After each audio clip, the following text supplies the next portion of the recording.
Okay, round 10 of the 2024 NRL season is now in the books. The Raiders had the bye round this weekend, so we don't have a sticky blow up in a press conference. And I'm a Raiders fan, but I sometimes get really frustrated with Ricky Stewart and his constant complaining in press conferences and the inconsistent play with the team, but we have the bye, so that's a free 2 points.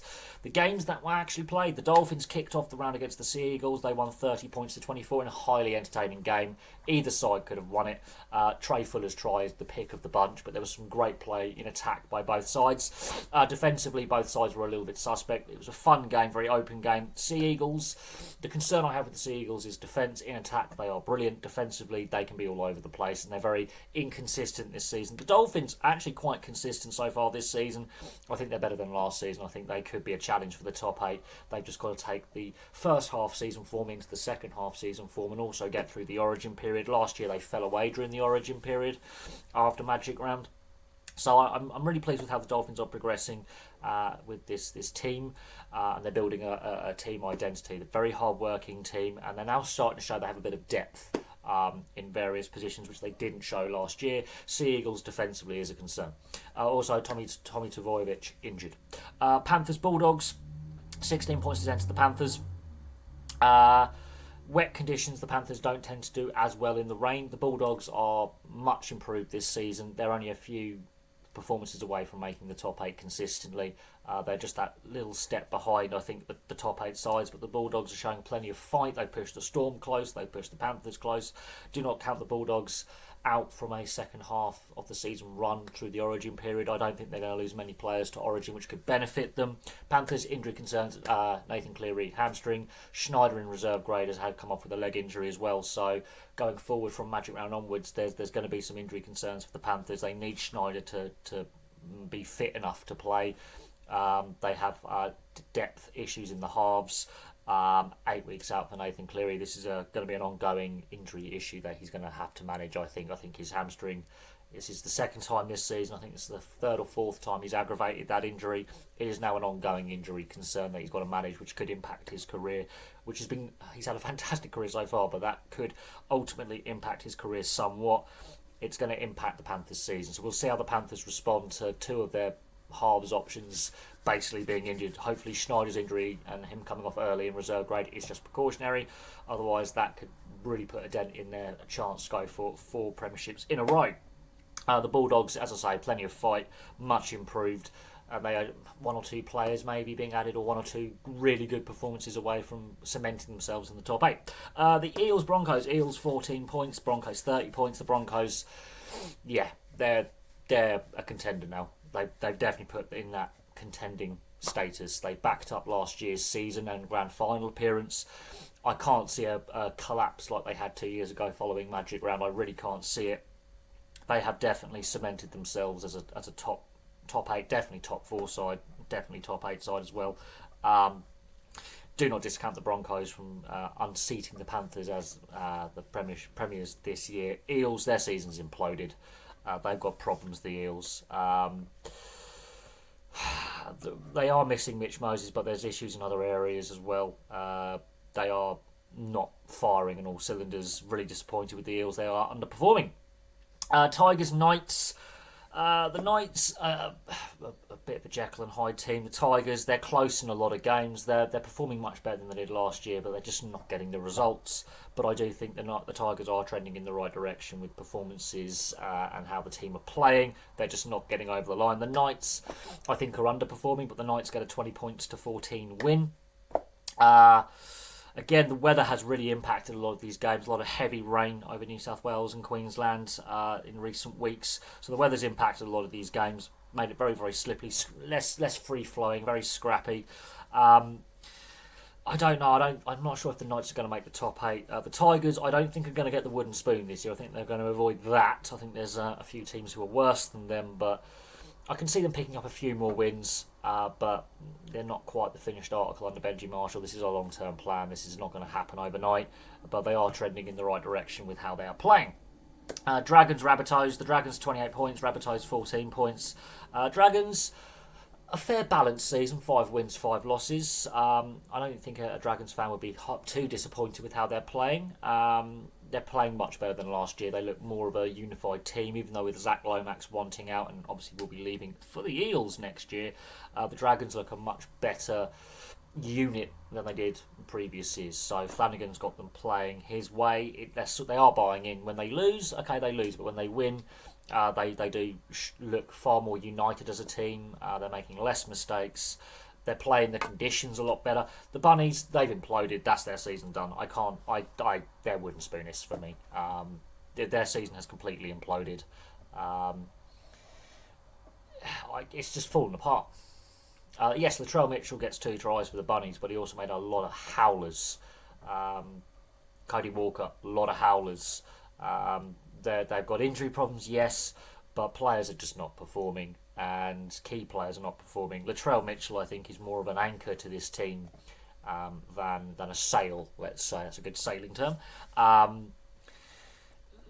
They look unfit. They look slower. They're lacking energy.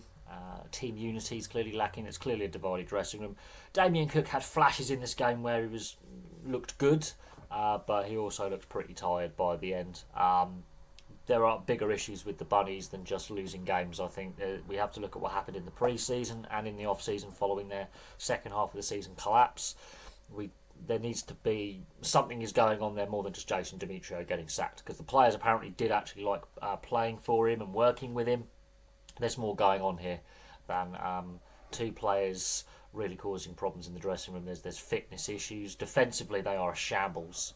The worst defensive record to start a season since 1920. So, and they're not scoring enough points either. They are really, really falling apart. This could be worse than the Western Suburb Magpies in 98 and 99 for like points conceded and struggling. We could see the Bunnies getting cut adrift by the rest of the teams in the league. Storm 18, Sharks 25. Without Nico Hines, the Sharks look pretty good. Atkinson had a brilliant game. The Storm, a few injuries there, but their winning streak at Amy Park that goes back to round 3 last year has ended. So they had an over 30 odd days unbeaten at home. That's now been ended. They did not look convincing to me. The Storm, I think, while they've had a great start to the season, as have the Sharks. This was a statement win by the Sharks. Real statement win, missing their 2 starting halves. One through suspension, one through injury. Statement win by the Sharks. They beat the Storm up the middle. Their forward pack battered the Storm. There are weaknesses with this Storm side. I know Craig Bellamy's decided to go around for another year. I mean, when will Craig Bellamy retire? Much like Wayne Bennett, when will these 2 super coaches finally hand over the mantle to someone else? But there were some major deficiencies with the Storm. Really very obvious that all is not as well as they would like us to believe. They've been involved in a lot of close games. They haven't really blown out teams. They're generally not winning after 70 minutes. They're struggling to get into a lead and hold a lead, the Storm. They're doing a lot of comeback wins, and eventually that runs out. You cannot keep coming from behind, leaving it late. Eventually time will run out on you, and they're not controlling games as well as they have done before. While they've got a great record, I think it masks and papers over some cracks that the Storm have. The Sharks, though, are the real deal this year. I think they've taken that next step under Fitzgibbon. And that forward pack is big, powerful and mobile, and they showed it at the weekend. Roosters, Warriors, 38 points to 18 to the Roosters. The Warriors, another team whose season sort of imploded. Injury concerns with Tuivasa, Sheck and Johnson leading the field injured. Roosters, inconsistent. They are very, very frustrating to watch, the Roosters. They're brilliant one game, terrible the next. They either win really well or lose really badly. There is no close, scrappy, fighting game. They don't do the grind very well. They either blitz teams or they get blitzed. But it's a solid win for the Roosters. Their form in recent weeks has turned a corner. The Warriors, they've imploded. All that promise they showed last year is evaporating, and injuries are taking their toll. I don't know what's happened with the Warriors. Much like the Bunnies and the Eels, they are massively underperforming, and we're going to see a massive shake-up in the top 8 this year. I think some teams that made the top 8 last year are not going to make it this year. And we're going to see some surprises. I do honestly think that. But the Roosters beat the Warriors. It's one of those games I didn't watch this weekend. I didn't watch every single game this weekend, so I didn't see the Tigers, Knights, Eels, Broncos, or Roosters, Warriors. I watched all the other games. I have some concerns about the Warriors. I really do. I think injuries and fitness of players and depth is now being tested there.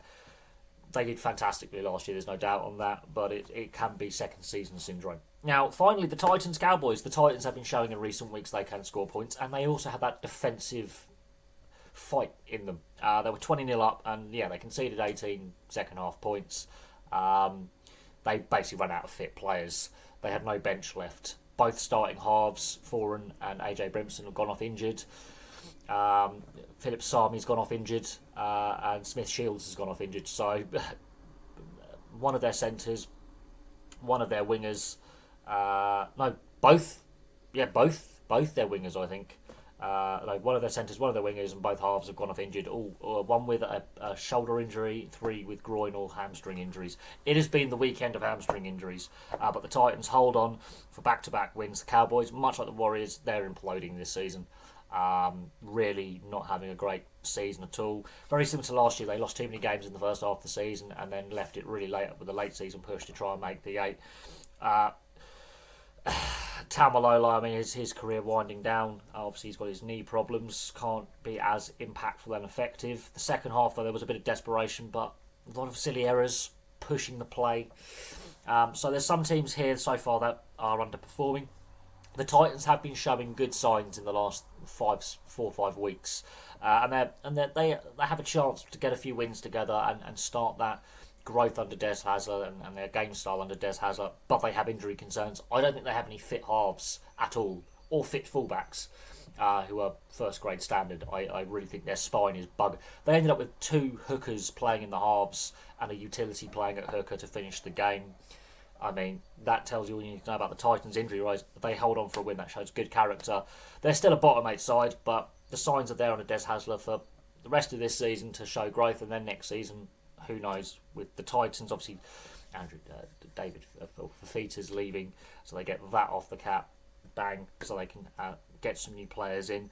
But I think the players are buying in with the Titans. So there we go. There's the round 10 review. No real blowout scores. The weather did have an impact. There's some very, very close games.